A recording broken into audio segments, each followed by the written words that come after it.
नमस्कार, good morning, good evening दोस्तों। मेरे चैनल एक किताब से एक मोती पर आपका स्वागत है।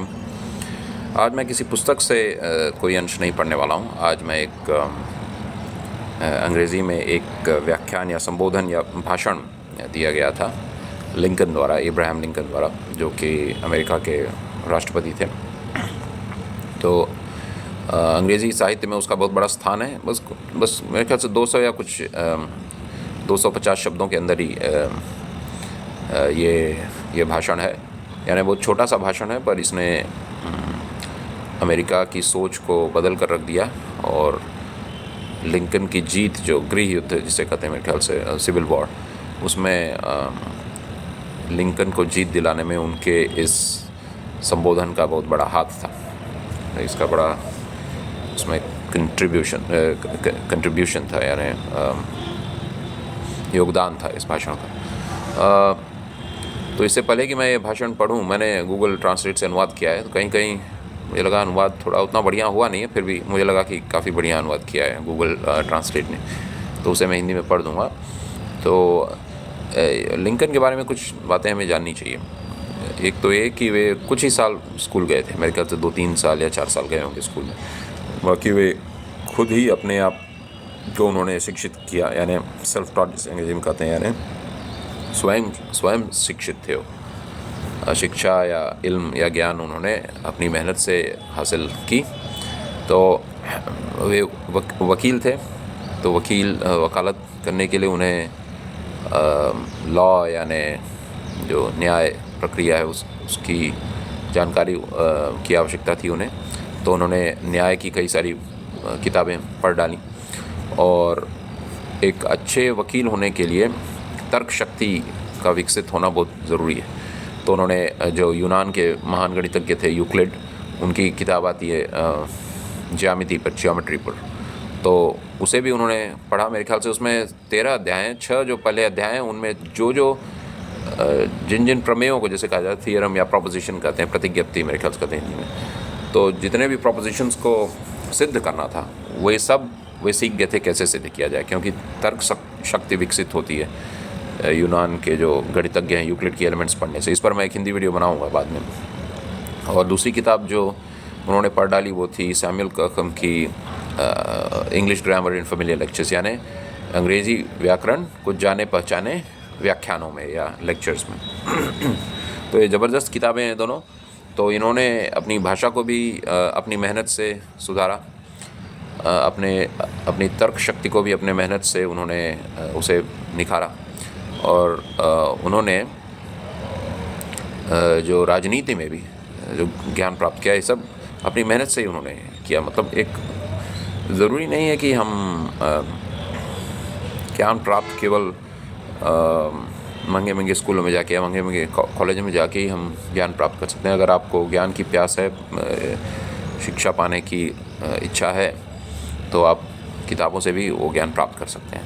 खैर, तब के ज़माने में किताबें ही आसानी से उपलब्ध थीं। आजकल तो आप यूट्यूब से सीख सकते हैं, तरह तरह के प्रशिक्षण शिविर लगते हैं, ऑनलाइन क्लासेस होती हैं, तो आप इनसे भी फ़ायदा उठा सकते हैं। और इस भाषण के बारे में बात किया जाए तो अंग्रेज़ी साहित्य में इसका बहुत ऊंचा स्थान है।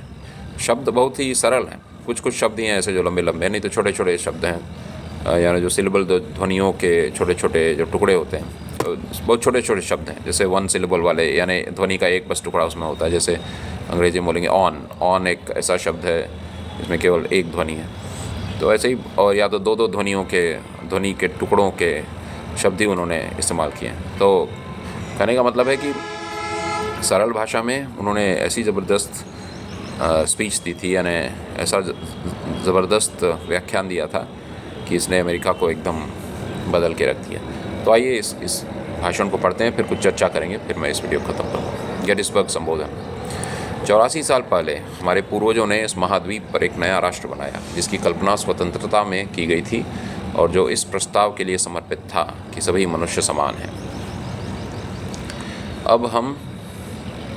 अब हम एक महान गृह युद्ध में लगे हुए हैं, यह परीक्षण करते हुए कि क्या वह राष्ट्र या कोई भी ऐसा राष्ट्र जिसकी कल्पना की गई हो और जो इतना समर्पित हो, लंबे समय तक टिक सकता है। हम उस युद्ध के एक महान युद्ध क्षेत्र में मिले हैं।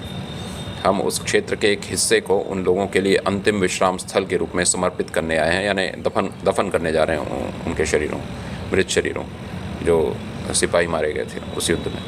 हम उस युद्ध के एक महान युद्ध क्षेत्र में मिले हैं। हम उस क्षेत्र के एक हिस्से को उन लोगों के लिए अंतिम विश्राम स्थल के रूप में समर्पित करने आए हैं जिन्होंने यहाँ अपने प्राणों की आहुति दी ताकि वह राष्ट्र जीवित रह सके। यह पूरी तरह से उचित है कि हम ऐसा ही करें। अब ये all together fitting and proper को उचित ही अनुवाद किया गया है, तो अर्थ इसका यही है कि ताकि वह राष्ट्र जीवित रह सके, यह पूरी तरह से उचित है कि हम ऐसा करें।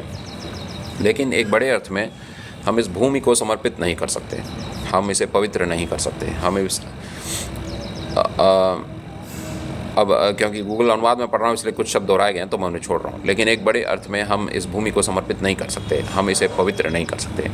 यहाँ संघर्ष करने वाले बहादुर पुरुषों, जीवित और मृत, ने इसे पवित्र किया है, जो हमारे द्वारा जोड़ने या घटाने की कमज़ोर शक्ति से कहीं अधिक है।